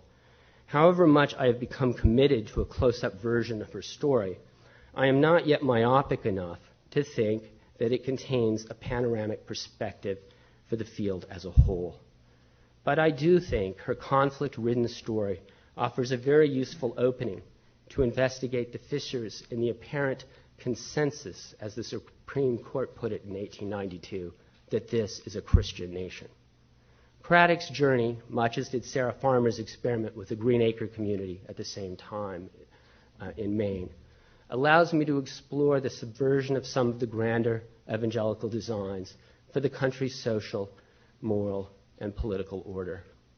How one woman became so unmoored from her own Protestant upbringing, or to put this in terms of her own agency, how hard she worked to untether herself from that upbringing, serves as a parable of a larger cultural transformation, the challenging of Christianity's power to define the nation's sexual taboos, artistic limits, and sacred canon. by 1925, America's God was less squarely Christian, let alone securely evangelical. For reasons that are obviously both historical and political, I am interested now in telling post-Protestant stories, the stories that evangelicals like Anthony Comstock would have done almost anything to suppress. So it is I find myself working away on Craddock's story obsessively, and with a sense, admittedly grandiose, that I am writing a book that Comstock wanted to make impossible for anyone to write. Between 1893 and 1902, Craddock produced 6 pamphlets offering frank sexual advice to married couples, all of which were suppressed as obscene literature and thus turned to exceedingly scarce commodities. Having consigned Craddock to the mixed company of pornographers, birth control proponents, and literary renegades such as Walt Whitman, Comstock made it very difficult for her to publish and circulate her views at all. As a result of recurrent legal jeopardy, a total of 5 trials, most of Craddock's voluminous writings went unpublished, and the manuscripts themselves were at chronic risk of destruction, and not only because of the harassed marginality of her labors. I recalled what Mother had said, Craddock noted with despair in her diary, that if I die before she does, she will burn every one of my manuscripts. Her conventionally devout mother, who cooperated in the Comstockian campaign against her daughter, regularly threatened her, sometimes idly, usually not. So Craddock wisely took steps to safeguard her typescripts, including a provocatively intimate diary of her psychical experiences and several book drafts on subjects ranging from marriage to comparative mythology. She shipped them off to a patron in England for protection, the editor William T. Stead, whose daughter eventually handed them over to an American free speech lawyer, Theodore Schroeder, after her father died on board the Titanic. So I am afforded the opportunity of crafting Craddock's story, her intellectual, religious, and sexual absorptions from papers cannily secured from the censor's fire. If it is still a story of popular religion or lived religion, it is also part of other histories as well. 19th century scholarship on religion as the professional edged the amateur to the aside, the emergence of sexology, legal debates about obscenity, free speech, and the free exercise of religion, as well as the development of erotogenetic theories of religious experience among American Freudians and other psychopathologists. One thing it is not, a sympathetic account of evangelical piety and devotion, though I am still able to muster some affection for the Ocean Grove camp meeting where Craddock and her mother often summered. Even now, and I think I'm saying this mostly because I think Grant's still here. Yes, there you go, Grant. I have to get this in. Even now, I can only flee so far from Methodism. Still, Comstock's New York Society for the Suppression of Vice requires cultivating a different kind of scholarly disposition, one that has learned something from the freethinker's edginess and wit, one that is far more willing to speak of Protestant worlds of coercion alongside the venerable worlds of wonder. Thank you.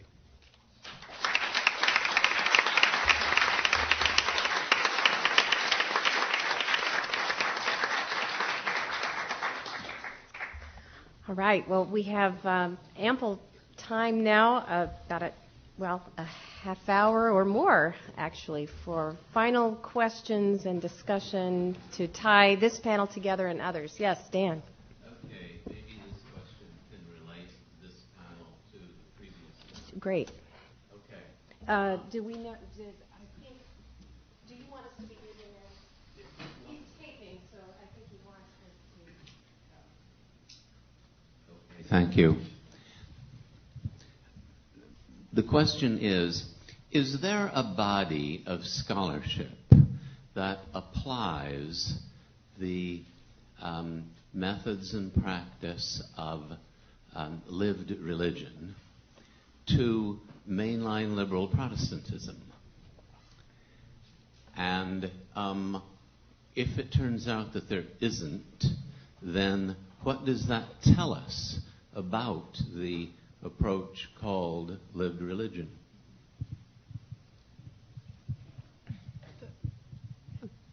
The name that first comes to mind for me is Nancy Ammerman, and her work on sort of moderate Baptists, where I think she's taking an approach that is sort of along the lines of a lived religion approach, looking at particular kinds of styles of Christian practice for the moderates. But that's sort of one name. I think, I see your larger point, which is that the preponderance of the work has not been on mainline Protestants. But are there other things that other people can think of? Mention Emily's work. Emily Mace. Well, we have a student at Princeton who's actually writing a dissertation on, how would you describe this, on the lived religion of Unitarian liberals in the late 19th, early 20th century. Emily Mace, who many of you know, she received her MTS here at Harvard, worked with David and Bob and others. That's in the works. It's Leah and Laurie's practicing Protestantism. Right. Sure. You said that Richard Fox's Yes. Trials of Intimacy is specifically about liberal religious culture as it develops after the war. In fact, poses the question in a sense, what would the history be like, and turns toward the question of intimacy and the question of love and so on as a central practice or ethos within that book. Richard, would you accept that your book is an example of lived religion? Yes. And I would add to that the whole premise of your question is the premise of your question I would actually challenge. I would say that the lived religion of liberal Protestantism is included in a lot of your work. That is oratory. I'm not being facetious. I'm being utterly serious. The history of oratory in 19th century America, let's say, is intimately connected to the practice of the rituals of liberal Protestantism. The whole point of liberal Protestantism is to set itself up in culture and in secular culture. Therefore, you can't really separate yourself from the very literature that you want people to describe. And Tom Austin's nodding his head, and Tom's church tale would fit into this. Sure. Profoundly, in the sense that Emerson is a key figure in that story that he's telling. I suppose my poetry readers' rituals and the religious appropriations of secular, so what we have seen as secular poetry would be the same. But I want you to say a little bit more about what is behind your question, because we, all of us just named, haven't really, maybe with the exception of Richard, haven't seen ourselves as historians of lived religion. And you asked about a body of work. These comments have been very, very enlightening. Yeah, you're right. I hadn't thought of myself as practicing lived religion until Richard pointed it out. But okay, I'll accept that. I guess you see. I guess lived religion is really broader than I had realized. But I have to say that the examples we had been given of it today hadn't shown me that it was applicable to liberal Protestantism, but now you have shown me that it is. But is it your sense that there's some, I don't want to put this, that the scholars who have identified themselves as practitioners of lived religion have ignored, in a sense, the religious practices of most people, or a large number of people? I guess that is so, Joni, but I just want to say that it was not a rhetorical question. It was a sincere question in which I hoped to be enlightened and have, in fact, so been. But Dan, if I could add to this too, I think when those of us who came to Harvard, when Bill Hutchison was still on the faculty, his model for studying liberal Protestantism was somewhat different. And so I think for some of us, it's true that lived religion was being defined against something. And that something at the time seemed to be liberal Protestantism, which looked, very different, very institutional. And I would have to say, as anyone knows who was there in those years, there were some tensions, between those models. I think that we're now in a different historical moment, so that there is this emergence and there's new ways that we can talk about the lived religion of liberal Protestants. But I think it's true that in the 90s, those two didn't seem to go together, right? Yes, Grant. I don't have any time to speak up. I'd like to parse Dan's question just a little differently. Grant, just so that I have it on tape. Just so that I have it on tape. Okay. Parse Dan's question just a little differently and ask if we have a substantial body of historical work on mainline Protestantism of the 20th century in the way that Bill Hutchison would have thought of it. Say particularly in the second 2/3 of the 20th century, the tall steeple churches, the established churches that grace the downtown corners of many cities. Do we have a body of lived religion study about those churches and people? Now that I don't know. And like Dan, that's not a rhetorical question. I just don't know if it's out there. Mm-hmm. And if it's not, though, I think that's telling. Yeah. I think the framing of your question, Grant, though, is by defining a study of religion like that in terms of churches. It's sort of, I think the idea of lived religion is it cuts against the notion that institutions are what would define religion in the first place. So that would be a piece of it. But you couldn't, I think by definition, you couldn't have a study of lived religion that looked just at churches or a church tradition. It would be something that would expand more into other facets of religious life, whatever that might mean. But the people within the churches, and I guess I would just add, and this gets back maybe to the Harvard-centric nature of the discussion, that when I was studying popular religion, I never saw it as a juxtaposition of or something over and against liberal Protestantism at all. It was, in fact, it came out of Puritan studies. It came out of my work with John Butler, who was not. It was there were class issues. There were issues of social location, but it was not, I think, a discussion that juxtaposed lived religion to liberal Protestantism. It was, elites versus the laity at first. Mm-hmm. Mm-hmm.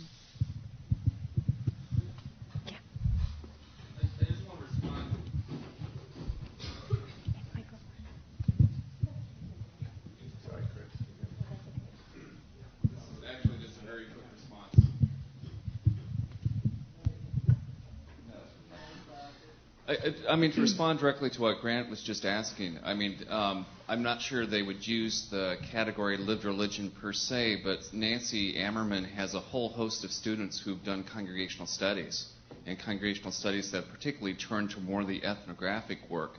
So I think there is a body of growing literature out there about those tall steeple churches, particularly over the last, say, 20 or 30 years, that I think resonates quite closely with everything that's been said over the last day and a half, even though I don't think those conversations have been connected.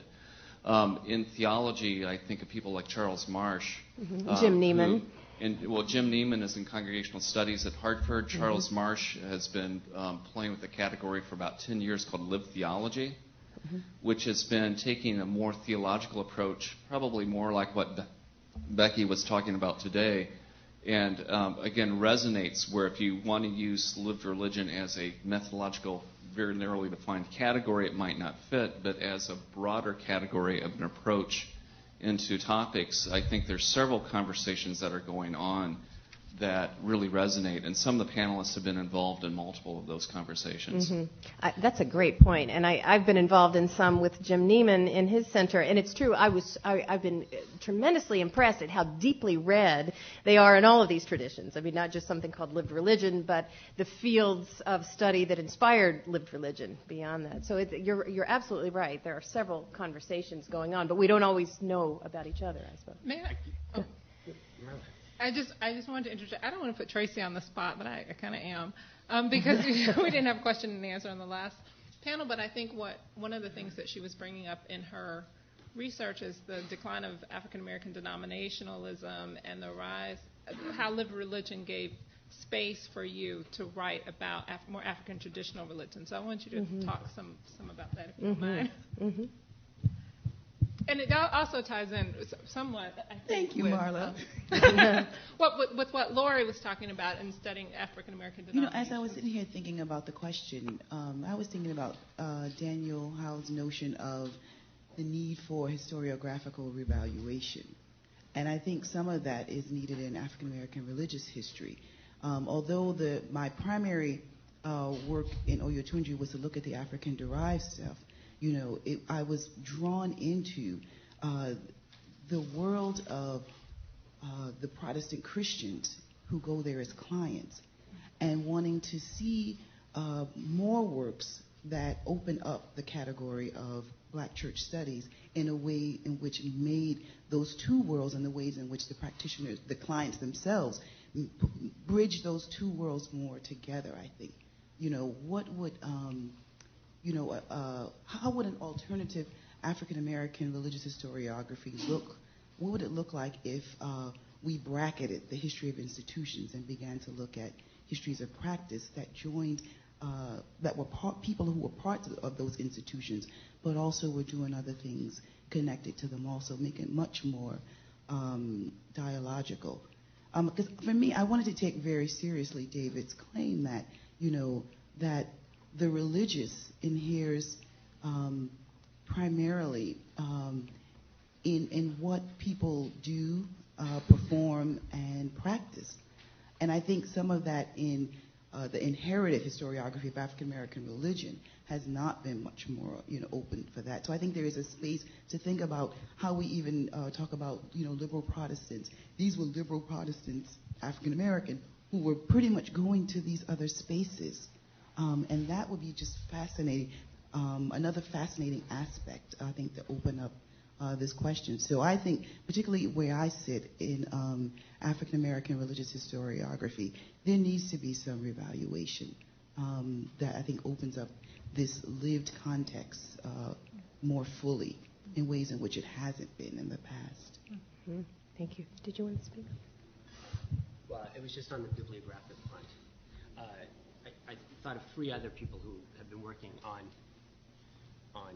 lived religion and liberal Protestantism. Sally Promy has done a lot on visual habits of liberal Protestants. I mean, really have a couple of different essays out there. One in the practices volume, Lori, the volume that has been mentioned that Lori and I had a hand in, but elsewhere as well. Tisa Winger is someone else who's worked on an ministered Episcopal Church, William Norman Guthrie, and some of his liturgical experiments. And then I just saw a book in page proofs by Kip Kozak at George Washington University American Studies called Acts of Conscience, which is a close study of the Fellowship of Reconciliation with a real kind of performative ritual side in this small acts of conscience, the way they dramatize them. I mean, the protest rituals that are employed in these, this is almost radical liberal Protestants, but still. So I think there's a growing bibliography. That's my sense.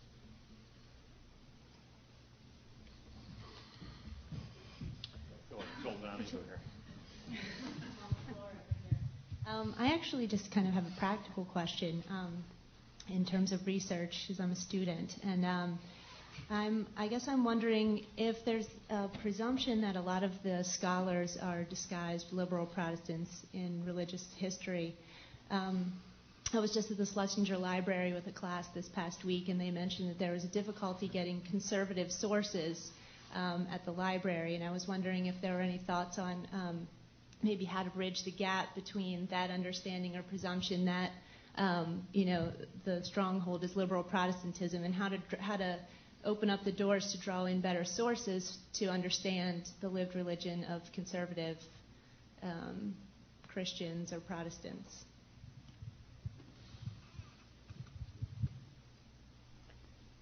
You want me to take that? No. Go ahead. It was your point. I think you should speak. Well, I mean, I'm surprised. I mean, the Schlesinger, boy, you know, when I was a student here, I got so many conservative sources from the Schlesinger, so I'm not sure I quite understand I'm not sure I understand your question, honestly, sort of what's missing there, and yeah.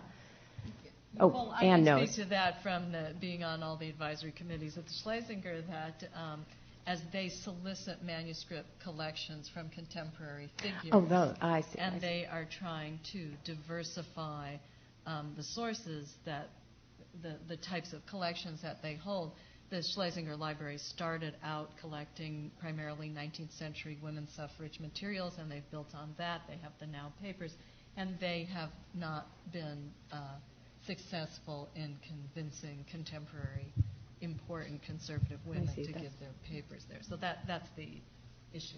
And I would imagine that has maybe not so much to do with the scholar herself, but with the institutions that contemporary conservative women probably, I would imagine, give their writings, their speeches, etc., to Christian universities, right? Specifically Christian evangelical universities, as opposed to more liberal universities. I think it's a local problem. Yeah. Right. I wouldn't think one has trouble accessing those elsewhere. But it is true that, you know, the lived religion and conservative religion, I mean, so many of us were doing ethnographic work, so the sources really mattered, but we were able to subscribe to journals or get long runs of conservative magazines, I mean, in that sort of way. So we're talking about different sets of sources here. But it's it's a very interesting problem there.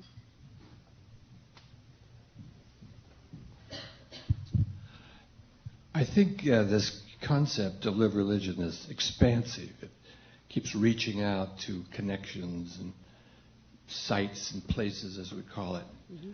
I wonder if there is any anxiety about defining the outer border of the religious. You get people loosely speaking of the shopping mall as a new religious site. And it's interested me that in our discussions, that problem, which is sort of a classic problem, just hasn't come up. Mm-hmm. And is that because we're just so ecumenical, we love everything that claims to be religious, or what? Why are you looking at me on this? I'd like to hear David answer that question. But, you know, one thing I just name a memory? Do you remember this? That the keynote lecture at the Lived Religion Conference back in 1994 was by Larry Sullivan, who was on the faculty at that time, and it was about a shopping mall. Do you remember? And he had that big diagram and the shopping mall, and I remember having this feeling of utter disconnect. You know, I remember that sense personally of what we were doing and what that was, and so I think at the edges of our conversation, we're drawing those boundaries all the time, you know, and we draw them in different ways, the religion of sports, you know, is this religion, the religion of this or that, dieting. So, I mean, there's been a lot of different ways. I think there's some anxiety about how it's expanded. Can I just play this out? There's a wonderful book by Winifred Sullivan called The Impossibility of Religious Freedom, which she's a First Amendment scholar with training in religion, and she uses the lived religion rubric to help analyze a really interesting case where they can't decide whether the issue at hand, which is vertical grave markers in a municipal cemetery that has a rule that everything should be flat, whether having gravestone verticality is religious or not on Jewish and Christian terms. And they bring in all these expert witnesses, including some very learned theorists, Daniel Pals, who writes this big teaching book, 7 Theories of Religion, and nobody can figure out whether these things are religious or not. And she kind of throws up her hands. The lived religion rubric for her helps understand the sort of anarchic nature of religion. That's one place to go for that. Would you respond to that, David? The religious and the social, you want to? Well, there are just 2 or 3 quite different things to say. One is that, just to return for the moment to the parochial, and more than the parochial, I think and the fact that who referred earlier today to resistance in her department, to his or her department, to someone? You did. So in parochial contexts, specific contexts, including including the doctoral program in American Religious History here in the 90s, early 90s, there's a distinctive political grit to live religion. And so the absolutely key thing was not to stand in the way of letting that energies, the excitement flourish. That was the number one ethical rule to follow, rather than trying in any way at all to police those energies. And I actually made the same, I think I made the same point a year ago in November at the AAR, that, which a session 10 years after the book Live Religion in America, that if the rubric, and I likened it to American Studies in a certain period of time, American Studies has never been defined, but the important thing was, and to stick your PhD and mine is both in a version of American Studies, the important thing about American Studies was that it licensed certain kinds of work that history departments or English departments did not seem to be endorsing.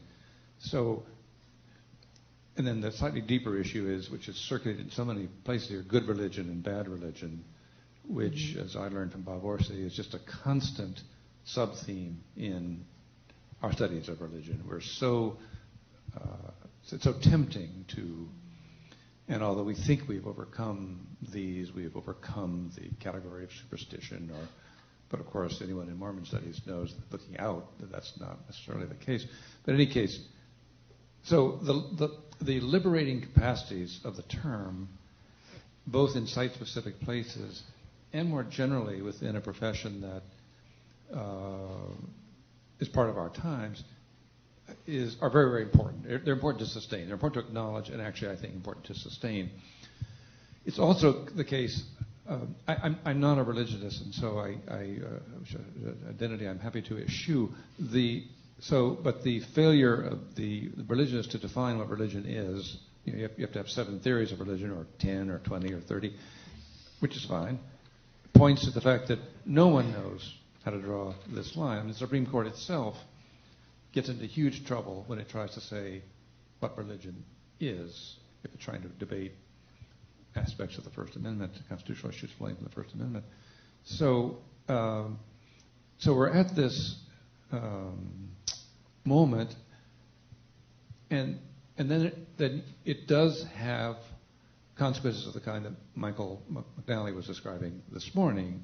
That is to say, an uninhibited license, unrestrained license to apply the word religion to anything.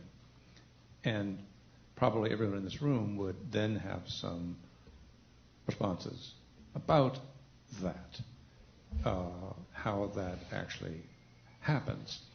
I was at a conference, God forgive me, on a secularization in Amsterdam. David Himpton was there also, and Larry Moore gave a paper on the mural at Notre Dame, the Touchdown Jesus mural at Notre Dame, which he wanted to say proved that there was absolutely no line between the religious and the secular.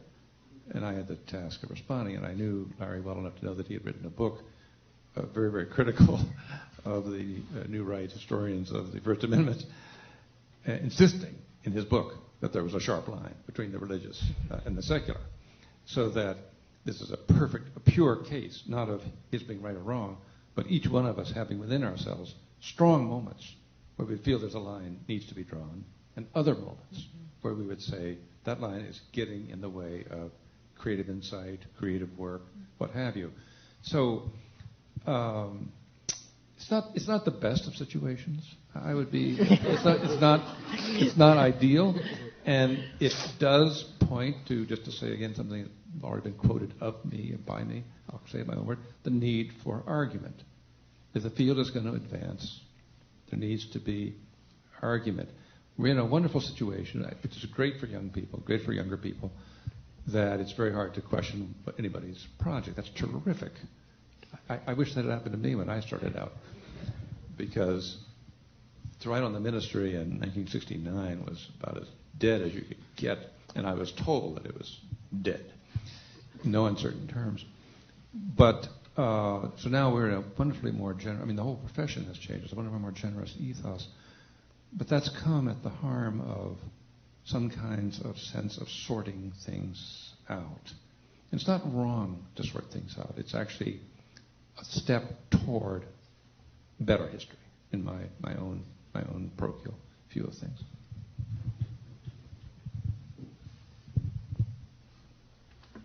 Yes, Larry.